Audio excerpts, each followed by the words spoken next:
Most creators know they should be showing up with confidence and authority online. But if you've ever found yourself saying, I don't know what my niche is, I do a little bit of everything in my business, or I'm afraid to charge what I'm worth, then today is the episode for you. My guest, Christine Blosdale, went from AOL columnist to radio host to international branding coach, and she's helped countless entrepreneurs and creators uncover their authentic voice and claim their expert authority.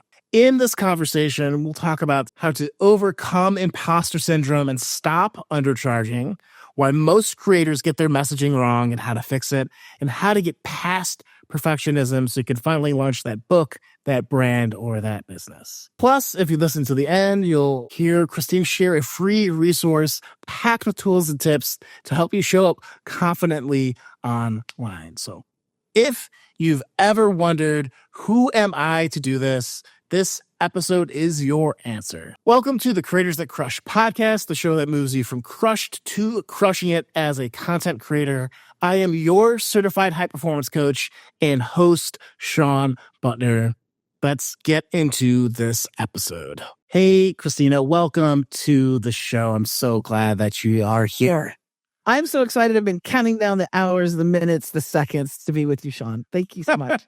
Awesome. Okay, so for the folks at home, today we're talking about how to own your expert power.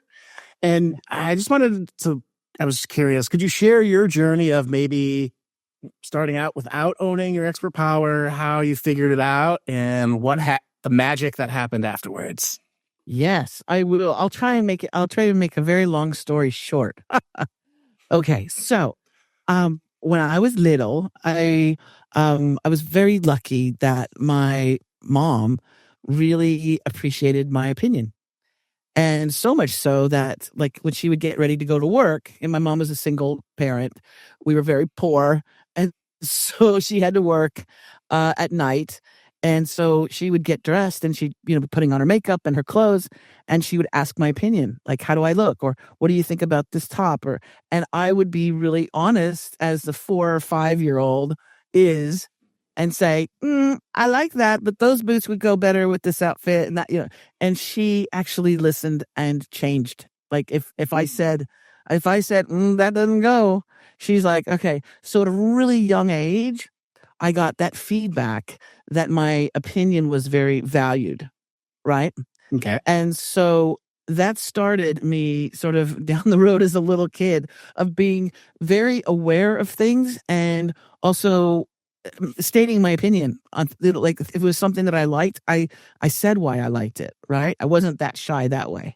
And so, as you go up through the years, you go to school and you don't know what you're going to do. I graduated high school, as so many young kids do, and they're like, what do I do? And I knew I wanted to be a teacher, and I am, by being a coach, I'm a teacher, right? But I wanted to be a teacher, and back then, in the olden days, the horse and buggy days, back then, there weren't coaches. I mean, there was like football coaches, but there wasn't a coaching industry. So basically I was just trying to find myself, and I did become a coach. I became a fitness coach. When you're 19, 20 years old, you look amazing. And so getting clients is like, shooting fish in a barrel, because you're like, you've got this hot body. You're like, you're super fit. And so I did that for a while, and I really loved that one-on-one. I loved working with my clients. And so that progressed for a while. And then I got kind of a little tired of that. And I lived in a beautiful part of the world in San Diego, which was, especially back then, it was just gorgeous. And then I did a drastic move back to Los Angeles, and I got really lucky. America Online, that was the thing back in the day. There was no real social media. It was America Online. And they were looking for authentic writers, because that's all they had. They didn't have video. Authentic writers to write columns. And one of the spaces was an entertainment column that they wanted. And I was like, well, I could do that. And I got the gig. And I did it not as Christine Blosdale did, as a cartoon character, because I thought she could take liberties. She could be vampy, campy, and saucy. And it's not me. It's this head of hoppery looking character, completely anatomically incorrect. And her name was Beatbox Betty. And Beatbox Betty always had a martini in her hand and was a little sloshed, but brutally honest. So I did that for a while. And then I was like, in the whole Hollywood thing, I loved it, had great experience. And then 9/11 happened. And when 9/11 happened, I was like, I felt like my job was very shallow. I felt like it was in the great scheme of things. I was like, what's going on in the world? And who really cares who Angelina Jolie is dating? Although I cared because I had a little crush on her, but that's another story. But I just was looking for something else that had more value to my life. And I came across a radio station in Los Angeles, as you do, channel surfing. And it was just unique and different. And it was not like corporate media. And later I found out it was a nonprofit radio station, community sponsored. And so the hosts of the programs got to really say what was on their mind. And they were having a completely different conversation about 9/11 and about the history of U.S. politics in the Middle East. And I was like, wow, strategy. I didn't know any, they didn't teach us any of this stuff in school. They still don't. And so I went in there and I said, thank you. I wanted to say thank you to everybody that worked there. I came from a place of gratefulness. I didn't come for a job, but I ended up working there. Basically, they said come and volunteer for a while. I did that with no hopes of getting a job because I knew I had my AOL stuff. And that thing where something opens up, somebody's leaving, hey Christine, you're a writer, you can come and write and produce shows. So I started doing that. And then that moment came, Shawn, where I was behind the scenes. I was the Wizard of Oz behind the screen, and the show host could not come on because they were sick. And I got told by the program director, you need to host the show, Drive Time there, Los Angeles. And I said, no. I said, oh, no, somebody else has got to do it. And they're like, no, Christine, you're the only person who can do it. And I reluctantly went into the studio with the headphones on, or the cans, as they say in the industry. Pulled up the microphone, and then the on-air light came on. And it completely changed my life.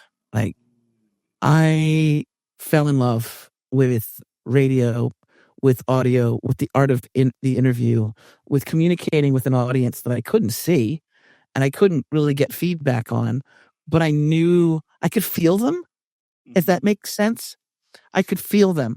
And so I was free to talk about whatever I wanted to talk about.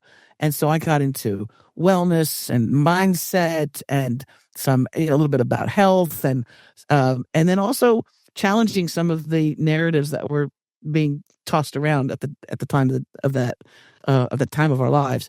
And it just connected. It really connected. So I was there for a whopping 20 years. Wow. And after, 20 years of meeting some amazing people, interviewing some gorgeous minds, towards the end there, podcasting came around. And I thought, wow, this is cool because in terrestrial radio, you do an interview and it's gone. You had to have listened to it. If you missed it, you missed it. And so with podcasting, I thought, wow, I could do a really great interview and it stays around and people could access it years later if they wanted to. And so I started doing that. And I found that the people that I was interviewing and meeting, many of them were authors and small business owners, and they were really talented, but they were missing something. So either their website just wasn't hitting it, or their messaging wasn't coming across, or they were sitting on some great content that they didn't even know existed. And so that's when I started doing some of my coaching. So that's actually a long answer to your very first question. Oh, it's beautiful though, and It's why I'm the way I am. So yeah, I think what I found really interesting as you're talking through that is how it's been like a lifelong journey of honing your opinion. But starting with your mom going to AOL to write, now on and on, helping people find their point of view. Because I feel like so much, and we'll get into this next question, but so much of what crushes creators is they don't really have a really pointed point of view when it comes to how they create. But In your opinion, how do creators get this expertise, owning their expertise wrong, or that point of view wrong? Where does it go sideways for them in general? Well, and a lot of times they don't know. They're just throwing spaghetti on the wall and hoping something sticks. It's like, well, I'll Mm-hmm. try this. I've talked to some people. I said, so what is it that you do? What is it that you get paid for or you want to get paid for? And sometimes they'll say, oh, I do a lot of stuff. I do everything. And that's fine because as creators, and Shawn, you know this, because I'm a creator machine. Like I'm like the giving tree. I'm the I keep I just keep making stuff, webinars, workshops, courses, books, podcasts. I've got 3, right? So I'm constantly creating, but you need to have it funneled towards a goal, right? And so what I find is that I try and create things, projects that are going to boost or support my expert authority as a coach. And so that's what I try and hone in on with my clients is that we need to find out what it is and we need to create an avatar of you. Like, who do you want to step into? Not maybe where you are right now, but where you see yourself down the road, a year from now, 6 months from now. And they may have a completely different opinion of how they're going to be perceived. And I'll be sitting there looking at them and I go, you have a multi-million-dollar business. You just don't know it yet. And then they go, well, tell me more. And then we go, grow. And I just say, this is what we can do. You can do this. You can do that. But it's very focused. You have to stay focused. If not, you'll spin all those plates and you'll drop some along the way. Mm-hmm. Or you'll break yourself in the process, I think. Yeah. I see a lot. Yes. People give up. Because also they say, well, I've I built a website and how come I don't have clients? Or, I post on social media. That's not the thing. You can do all those things and still be hearing crickets. Mm-hmm. You need to get out there, and it doesn't matter if you're a baker, if you're a coach, if you're an author. I want them to get to the point where they claim their expert authority and they claim their place so that they feel comfortable. And we get rid of that imposter syndrome that stops so many people. We get rid of all those negative thoughts because people could smell it. They could smell desperation and they can smell the imposter syndrome and they'll run. So we want to create that environment where we're very confident in what we do. And as content creators, that's the beautiful thing is that you can create your brand. You can create, which is you can create your brand and you can create your expert authority. We just need help sometimes along the way. Absolutely. So I like to ask, what does a creator that crush look like when they own their expertise? Like, are there any characteristics or what's the work that they've had to do in order to fully own their expertise? Because I know in my practice as a coach that so many people might be accidental creators in that I want to be a coach and I want to help people in my own special way. And now I have to do social media and the website and all other things to kind of support it. I think it's really important to spend your time focused on where your potential clients, customers, or your audience is. Sometimes as creators, we're like, I'm creating, all this content. I'm creating a blog. I'm creating videos. The thing is that where your target audience is, right? You need to be on that platform or you need to be there where they are. Okay. Mm-hmm. And I also say you need to be offering content if it's a product or a course, a book. You need to be creating something that your target audience actually wants and needs, not what you want to give. I'll tell you something. I've got five books that I've published and all bestsellers. 4 of them, the first 4 were all about podcasting. It was about why you want to have a podcast as a marketing tool for your business, how you can use a podcast to meet amazing people like yourself, Shawn. And even I wrote a book about the importance of being a podcast guest to help in your branding and your expert authority, it's beautiful. But my target audience, there's a small sliver of people that are equipped or want to have a podcast of their own. But what I found was that the overwhelmed entrepreneur, content creator needed help with social media and branding. Because if you don't have your branding down, all the stuff that you build, you're building a house on sand, right? Yeah. Yeah. So that's why I wrote in the last book, that's why I wrote the Social Media and Branding Survival Guide. And the subtitle, I put the subtitle in there purposely because I'm a humorous person. I'm not very serious. Digital marketing so irresistible, even your ex will want to follow you, right? So I created this, and it's a short read. It's super fun. But I created that because that's what my target audience actually needs and wants. They want tips on branding. They want tips on social media and how they can get the word out about their business. Hey, it's Shawn. Before we get back into this episode of Creators That Crush, I wanted to invite you to a free 30-minute call if you are struggling with creative burnout, with confidence, with trying to make progress on your creative endeavor. And so on this call, we'll spend 30 minutes talking about one of your big goals or aspirations, or we'll talk about something you're struggling with. And the whole goal of the call is to get you moving with some personalized habits or tips. And so I just want to interact with people. And that's why I'm inviting you on this free call. So if that is interesting to you, please go to ShawnButtner.com and you'll see a button right at the top of the page called Schedule My 30-Minute Call.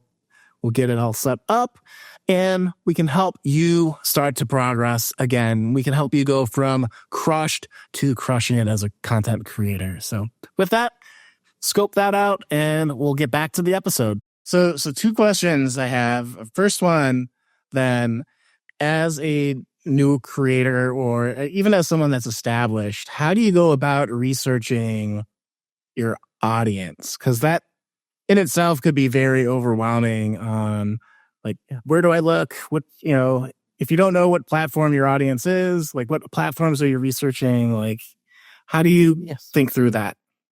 So if you have the ability to work with either a coach or a mentor, like someone like myself, where I'm able to see what your skill set is, and then also able to go, oh my gosh, your audience is XYZ. That's great. If you don't have that ability, then you actually really need to sit down and say, what is it that I do and who do I do it for? Because, and we're all different. I, in the beginning, really focused on a large demographic. I was like, well, I can help all entrepreneurs, and I can help, all small business owners, and I can help all authors, and I can help. And then I realized, looking at my numbers and looking at who is attracted to me, and I don't mean like, physically attracted, but I mean who's attracted to the way that I work, it's 99.9% of women. Mm. And during COVID, we had an explosion, a renaissance of women starting up businesses because they were underemployed or they were unemployed. So I find that when you actually take a look at who is responding to your content and who is engaged with your content and has the biggest return on investment. And the investment is your time, not just money, right? So we go after those things. And when you start doing that, you'll start seeing who your audience is. Now, do I market myself only saying I'm a coach only for women? No, because there's some amazing men that come into my life and amazing male clients. I have one right now who's in my accelerator program, who's kicking it, who's doing so well. But I know that my messaging also really needs to be focused on those women who are struggling right now. Mm-hmm. So a lot of it can be trial and error, but if you can narrow that down and use ChatGPT to help you, use AI to help you, there's no shame in that. I use it. I abuse it. And you should. Everybody should, I think. I do. But it's all in the prompt, as you know. It's all in how you direct your questions and guide your AI buddy, if it's ChatGPT or Perplexity, one of those programs. Um, but it's a great tool because you can you can say, go to my website, look at all my stuff. Here's my content. Here's my blogs. You tell me who my audience is. You tell me who my target client would be, and it'll spit it out. You can tell it to be brutally honest with you. Oh, really? Yeah. Oh, That's helpful. Okay. yeah. You can say, now, if this is a crappy idea, I want you to tell me. Don't beat around the bush. But here's what I'm thinking. What do you think? I love asking, especially for entrepreneurs who are coming up. They struggle with pricing. Mm-hmm. The more creative you are, sometimes it's really hard for you to say, oh, I had one client, she was charging so little for an hour-long session. I was like, this is an hour of your life force. And she's a gifted psychic. Mm-hmm. And I'm like, you're charging too little.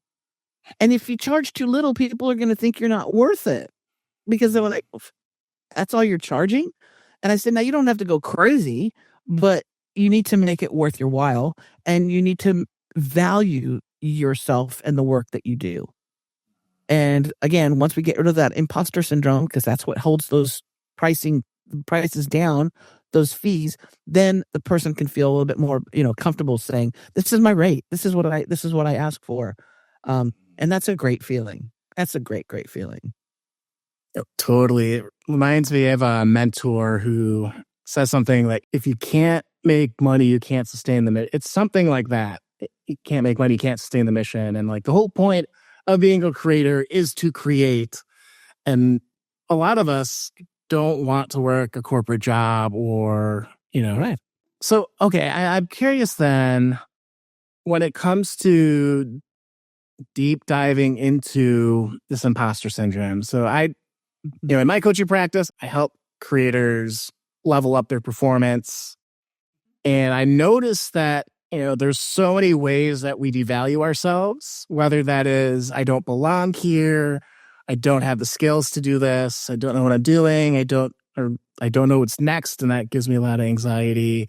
How does that show up for your clients or your business, and how do you handle that? It shows up all over the place. And it does not matter how many degrees they have on the wall, their stature. It's a problem across all genders, all ages, and it's something that creeps up from time to time. Some people can kind of work through it, and then others, it really holds them back. So what I find is that a lot of times it's something that's happened to them when they were very young. It's either the people that they were raised with, right? The parents, the community, the society that they grew up in, or it could even just be someone that said something a little nasty on a playground, in the sandbox. It could be that. And what happens is that we hold that story in our head of somebody who said, "You're not smart, you're stupid," right? So what I like to do, and this is an exercise your listeners can do if they have imposter syndrome, and it's a little bit of a mind warp. But first of all, you have to realize it's not about you. Mm-hmm. Whatever was said to you or about you was someone else, number one.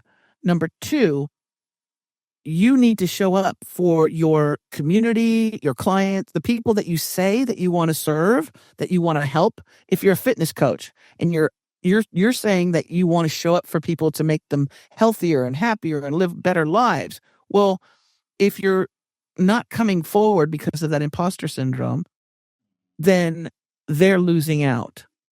And so what I do is I'll take a lot of my clients and I'll change the focus from them and how they look, what people are going to think about them, all those different things. And I'll shift it to, who do you want to serve? Are they kids that you want to help? Are they struggling moms that you want to support? Are they creators, content creators that you want to help? Right. And so we focus on them. And then all of a sudden, it's like if you're a parent, you may not take the greatest care of your health. You might eat junk food or, have bad habits. But when it comes to your kids, all of a sudden when you shift it to your kids want, you want to be around for your kids and you want to be a grandparent one day or whatever. You want to be support mechanism for them. Then it changes the way you look at it, right? It's not just about you, and it's not about you. It's about you being there for someone else. So that actually really helps a lot of people. I love that. Extending the benefit of doing the thing outside yourself is like that. I love that masterful. How is this helping the people you want to help? How is it helping your family? How is it helping society or the world at large? We can get lost in our own stuff. And it really, like, when you're like, oh, like, I feel weird showing up and helping creators, but, there's a whole bunch of terribleness happening at a global scale right now in this moment. And you're like, that's actually, like, that little insecurity maybe isn't as biting or seems important, So this came up while you're sharing that too. I was watching a psychiatrist give a talk, and they said that they did a study on all the popular kids in schools across all sorts of backgrounds and locations and countries or whatever. They found that the most popular kids in high school were the kids that liked the most people, and that was the one common factor. And I love that reframe of like actively showing up, trying to figure out, how do I like you, Christine, or how do I like you, or how do I like this process in my business, and how that shifts your confidence in a way. Like, if you try this out for yourself and you're like, how many people do I like? Why do I like them? You feel good doing it. In a weird way, it gets you out of your head and gets you outward focused versus inward focused. And I'm a card-holding introvert, so I am very prone to that self-analysis. Absolutely the same. What have you found surprising or something that you really loved in your work helping people find their authenticity and show up and build their brand and their businesses? It's not a surprise anymore. And I think because, not to be woo-woo, but the energy that I put out attracts a certain client to me, a certain person. And I've been really lucky that the people that are coming into my life, I actually really like, they become deep, long friends with me. And so, but what I'm surprised at is sort of like the layers of an onion, that when we start digging into who they are and what they're capable of, you see the light bulbs go off in their heads. And I'll say, you could, if you took your business, here's an example. I have one client who's a brilliant tarot reader, right? Cards. Cool. And her whole thing was about dealing with those subconscious things that hold us back, and that's very important, right? Super important.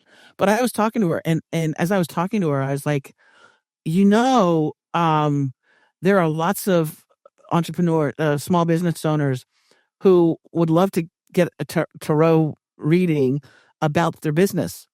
If expanding is a good idea, I'm thinking about changing the name of it. Can you give me some ideas? Because she's really, really good. And she said, you mean I can do tarot for business? I go, yeah. Why not? Yeah. You know how many millions of people that would really love to have an insider's, a little bit of a little help when it comes to making decisions. Should I continue this way? Should I do this course? And she's like, oh my gosh. And I said, yeah. And I said, you can also, you can have those clients on a rotating, on a long-term basis, and just adjust your pricing, because again, you don't want to be too expensive because you want people to keep coming back at you. And she's like, oh my God, I have a whole new, it woke up a part of her brain that she didn't think existed. And so now she's putting that into her business. So, I just love the light bulb moments when I see people light up and go, oh, I can do that. Yes, you can. Yep. It's your business. You can do anything. Yeah. Follow your heart. Yeah. Yeah, I love this thought too that has come up a couple of times as we've been talking about following your intuition or Mhm. listen. Sometimes it's like, when people work with you, they need a little help to pick up on like, oh, like it's this idea, but maybe matched in a different way that's adjacent to what you're already doing. And like we do that through action and through trying and through meeting people. So I think that's really amazing. And also you need to be able to stumble Mhm. and to fail. For people who are so terrified of failing, and I hate failing. It's not failing. When you try something out and it doesn't work out, it's just you tried something out and it didn't work out. You stumbled, or you fell off your bike. Oh, your metaphorical bike. Um, but every time you do something like that, you actually learn, right? And what I find is that sometimes people are so afraid of trying something and it not working out that they won't try anything. So I always say to my clients, don't be afraid to try something and see how you feel.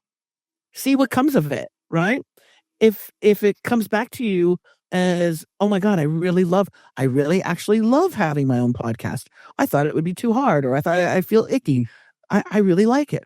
Okay, well then now let's take that and make it even better, right? Mhm. But don't be afraid of failure. Again, I hate the word failure because there's no such thing. I agree. It's only when you give up that it's failure. But I do think too, one of the best pieces of advice I got early on in my career was that if you're not making mistakes, you're not trying hard enough. But Mm. it's a problem if you're making the same mistake over and over. But I often think of that particular piece of advice when I'm like, I don't know if this will work out. And I'm like, I will never know. And the sacrifice of potentially having something great happen, it's too big, Absolutely, absolutely. And if you're considering working with Shawn or myself or another coach or mentor, realize that we're here to save you time, energy, money, frustration. Because there's a long way to do things, and then there's a shorter way to do things. And we're here to help you get there much quicker. We are the examples of what not to do in many cases. Exactly. Second to last question. Any last thoughts for content creators that we didn't cover today that you wanted to share? Yes.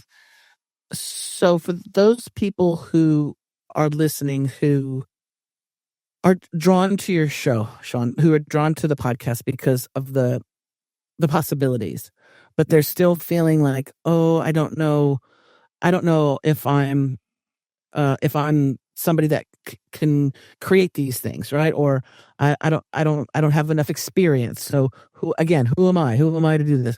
I'm too old. I'm too fat. I'm too this. I'm too that. That's my little saying that I have. For those people, I want you to know that there is an audience for you, no matter what it is that you're passionate about.